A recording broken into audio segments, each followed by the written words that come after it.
Halo, welcome back to my channel di Rama Avenue, di mana channel ini berisi tentang pengalaman bekerja di kapal pesiar dan cara-cara melamar di kapal pesiar, dan tentunya juga liburan-liburan pada saat itu kapal kita disandar di berbagai kota atau di berbagai macam negara, teman-teman. Nah, sebelum kita lanjut, jangan lupa di like, komen, dan subscribe video saya agar bisa berkembang YouTube saya, supaya bisa bermanfaat bagi banyak orang dan bisa menginspirasi bagi teman-teman yang ingin bekerja di kapal pesiar, teman-teman. Oke, sebelum kita lanjut, mari kita lihat intronya dulu.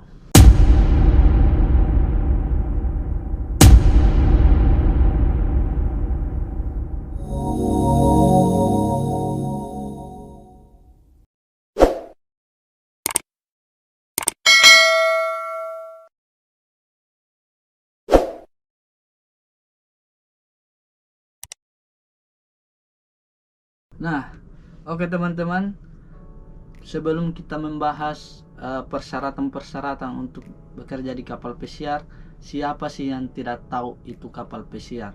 Mungkin pekerjaan ini adalah impian-impian berbagai orang atau sebagian orang untuk bisa bekerja di kapal pesiar, teman-teman.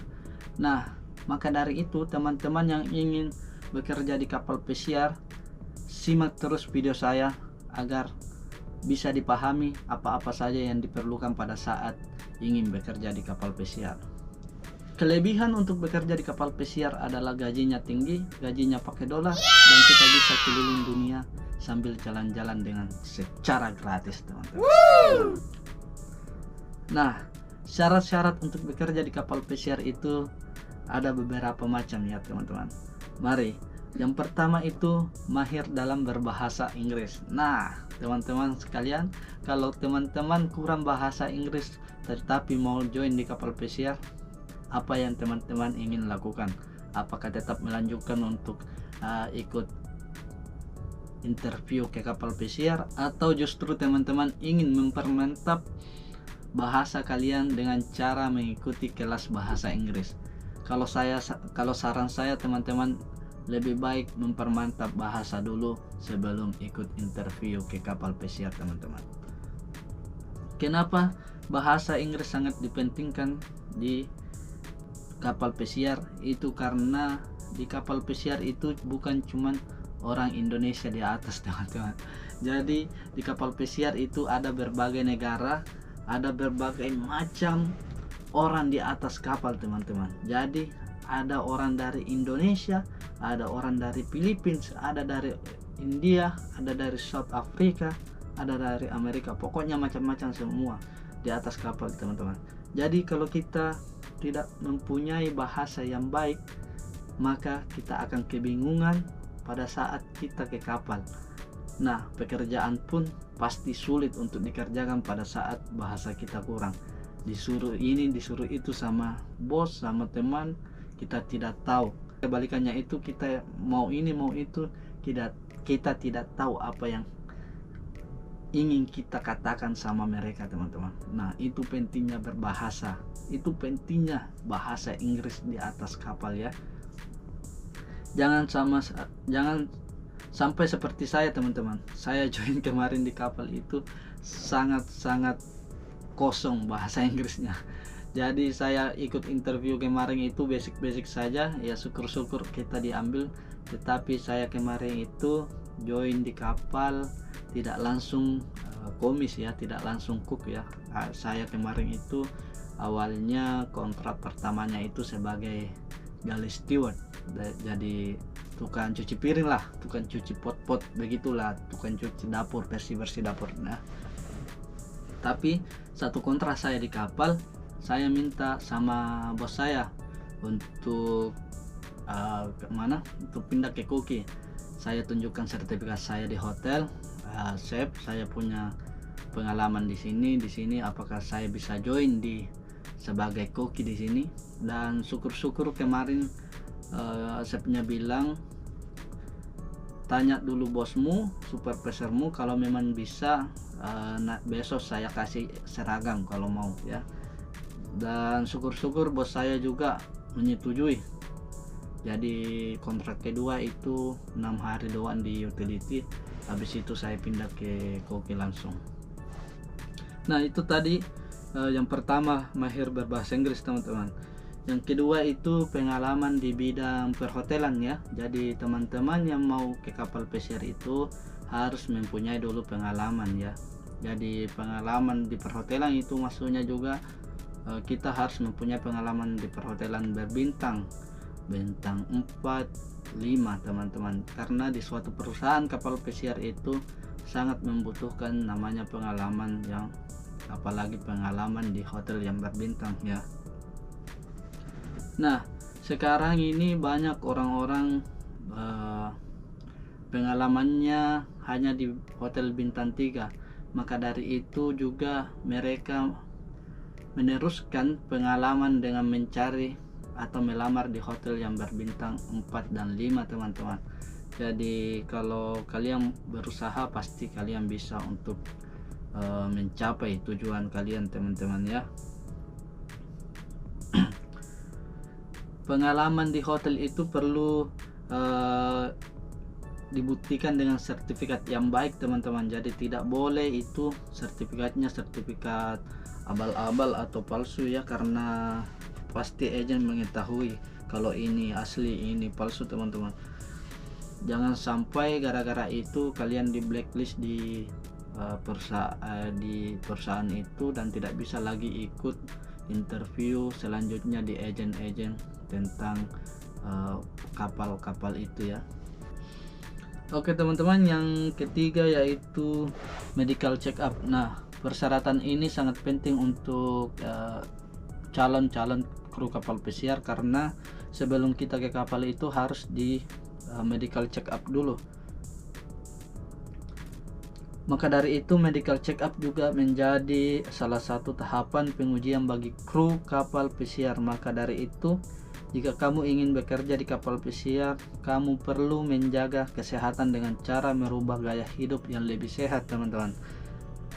Selain itu persyaratan untuk bekerja di kapal pesiar juga mensyaratkan calon kru tidak memiliki masalah kesehatan tertentu seperti masalah pada paru-paru, penyakit hepatitis, dan buta warna. Nah ini yang paling penting, buta warna. Kita tidak boleh mempunyai salah satu penyakit yang ada di sini ya, yang paru-paru, penyakit hepatitis, dan buta warna. Kalau kalian punya itu, aduh susah teman-teman.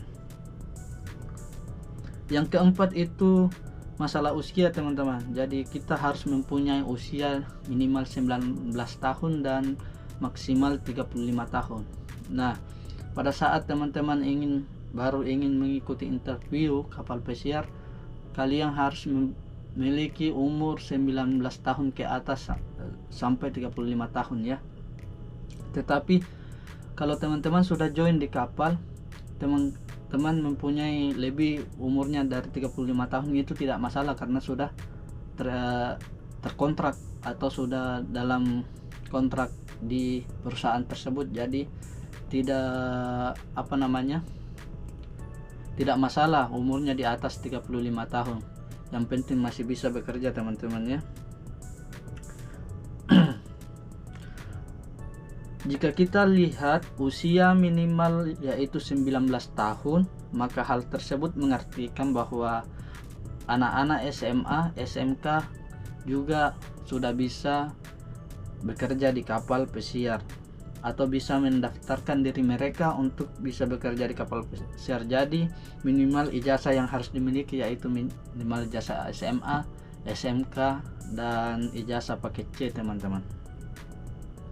Jadi tidak harus memiliki ijazah S1, S2, S3, SS apa itu. Oke. Terus selanjutnya itu memiliki biaya. Jadi harus mempunyai juga uang sebenarnya teman-teman. Kalau mau bekerja di kapal itu harus mempunyai uang. Uang untuk apa?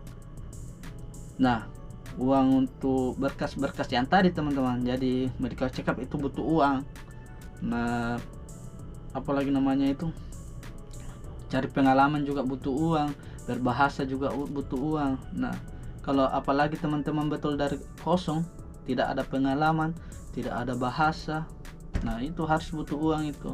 Pengalaman kita harus sekolahi dulu ya, bisa sekolah atau ya bisa sekolah di perhotelan bisa. Terus bahasa kita mau improve bahasa kita harus mengikuti kelas bahasa Inggris, itu harus mempunyai uang teman-teman.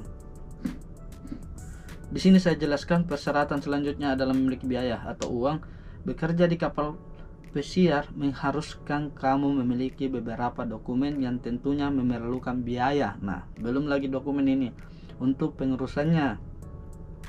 Selain itu, kamu juga perlu memiliki uang untuk joining ticket. Nah, joining ticket maksudnya ini teman-teman, pada saat kita berangkat awal, kita harus membayar tiket sesuai dengan negara apa yang kita akan kunjungi atau negara mana kita akan join di kapalnya tersebut ya.